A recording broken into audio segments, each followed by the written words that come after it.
Welcome people and welcome again to another minimalist video. My name is Iceta and today we're going to be talking about minimalist ways to live. So I have 10 things I want to share with you of how to essentially minimalize your life and not be an extremist.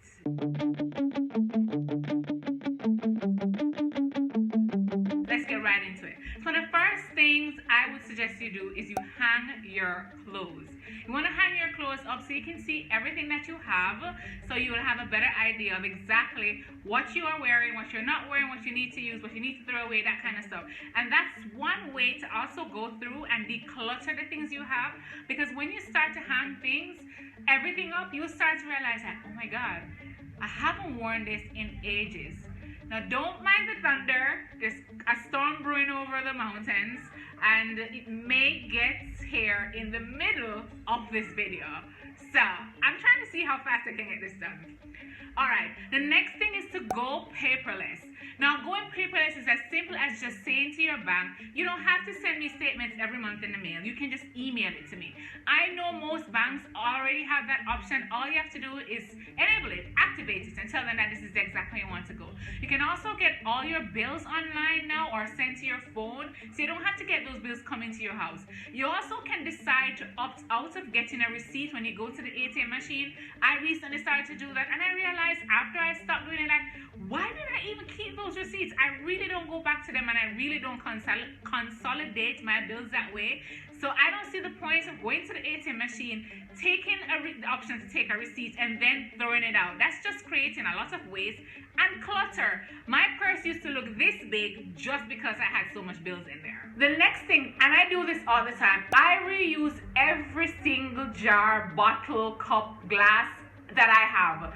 Normally, even the plastic ones, as long as they are not able to be recycled, I'll keep those. I'll keep those containers and I use them as additional jam jars or sauce jars or even glasses that I use to drink water out of or give my guests out of. So I reuse everything. So I have an entire section in my cupboard where I put the bottles and bottles and jars that I'm going to reuse over the next couple of weeks and months. And I kid you not, I went on a drive to decide I'm going to stop using everything plastic in my house. And when I packed up all the plastic cups and things that I had that were recyclable that I could actually put to donate to be recycled, I realized that I didn't miss not having cups in the house, plastic cups in the house, because I had so much jars, so much sauce jars that I was like, I'm good. The next thing I would suggest that you do to minimalize yourself or have a minimalistic lifestyle is to carpool or batch drive is how I hear them calling it. So if you are in a community or you live in an apartment complex and you live good with the neighbors them, and there's somebody going to get something at the grocery store, instead of you driving and they driving and two other persons driving, you can all decide that each day per week somebody else will go, or each day a week, right? Somebody else will go and do all the shopping for everybody in the apartment complex or in the house, and you can save on fuel, your carbon footprint, time, and money. So that's one very good way to essentially minimalize your life and your expenses.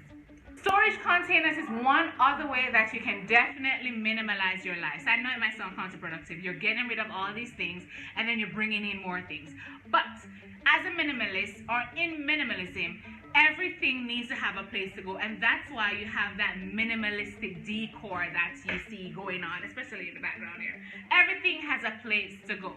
So if you don't have a lot of storage or drawers or shelves or spaces to put things, like, I have a lot of shelves and stuff to put stuff off, so my counter spaces are normally very clear. You have to get storage bin, or it's suggested you get storage bin or get boxes or crates that you can actually put other things in and put them in an area that will not affect your eye aesthetic, your eyesight, your visual balance kind of thing, you know what I mean? Yeah, that kind of way. The next thing in order to have and appear minimalist is to pick a color. Pick a color scheme. Pick 2 or 3 colors that you're going to always use. Now, I think that if you look at the rest of my minimalist video, you realize exactly what I mean. I have that dust color purple, white, and black, and that's pretty much it. I now am implementing more plants, so I guess I have green in that, but that's just living things. But other than that, those are my 3 colors for my decor. Black, white and a dust, pink dust kind of purple kind of thing. It helps me to buy easier. It helps me to choose easier, and it really just brings a big cohesive look to my entire house. So all the way from my bedroom straight to my kitchen, there's essentially those three colors, and then in each room I probably put an additional color to kind of differentiate it. So in my kitchen I have lime green. In my living room I have all these plants and stuff, so that's just living things. I don't think I have it. Well, I guess you can say tan because I put a lot of wood or not other wood things in here. So I guess tan would be the other accent piece in here. And in my bedroom, I have a blue.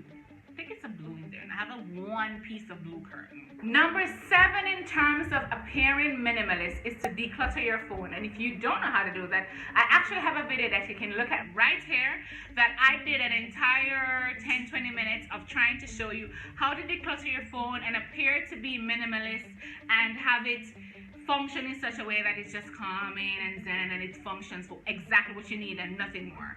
Good? The number 8 way to minimalize or appear minimalist or to live a minimalist lifestyle is to unsubscribe from email lists that you're no longer interested in. Can I tell you?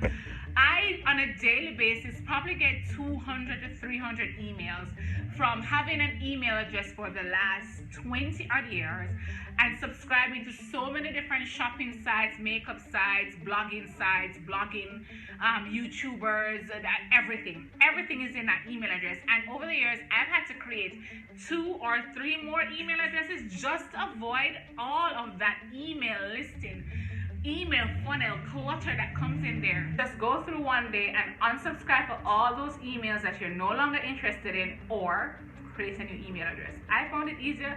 I just create a new email address and just avoid all of that unsubscribing thing. I just kind of abandoned that. And what I do now is that when I subscribe to anything that I think I might be interested in, I put it all in one email. So if I need something or I think that, hey, let me see who has a sale, or which blogger is giving away a free image this month, or what's new from Social Examiner, I will go in that email address and just check through whatever I need. And number 9 is to buy intentionally. I have a video that I did with one thing I own, the only things I own one of. You can watch that video right here if you're interested. But I went down to having one thing of some things because I realized that I don't need 2 pens. I only need 1 pen. I don't need 2 pairs of glasses. I only have 1 face. I don't need 6 sneakers. I only work out 1 time a week. So why do I need 6 sneakers, 6 pens, and 3 pairs of glasses? So you have to consider what you're buying and how you're buying and why you need to buy. So you have to intentionally look at how they affect your life, what purpose they serve in your life, and whether or not it's worth spending the money. So buying intentionally is obviously the very first thing that you need to do when you start to consider to becoming a minimalist or going on a minimalistic journey. It's not easy, but you can do it. You can do it. Have faith in you. Number 10 reason is to create a routine. I know. Living on the edge, living unexpectedly, living for the moment is all so chill and so hip and so 2020, I guess, because we can't do that in 2020 now, can we? We literally all of us have created a routine in the last 6 or so months. You get up, you watch something on YouTube, you get something to eat, you probably work out, and then you go back to YouTube and you go to bed. That's essentially everybody's routine now since COVID hit, but you should take that over into your life. Creating a routine will obviously keep your time intentional. The people that are in your space will, change a little bit because then you'll be intentional who you speak to, where you go, and that essentially is how your mindset starts to shift when you start to think about a minimalistic lifestyle and living in a more intentional way. And a bonus tip for you, number 11, is to say no. We have such a hard time as humans telling somebody no because we feel as if that if we say no, we're going to be looked at as being the bad guy. Oh, why did she say no?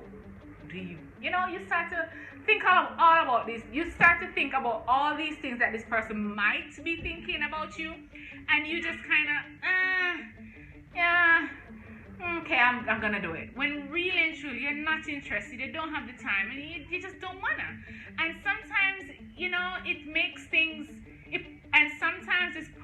positions to doing things and spending money that you really didn't plan to or don't have. So number 11, you need to sometimes say no. So I hope this clip helps you guys. Go ahead and watch the next video that's in the series, and I'll see you on the next video.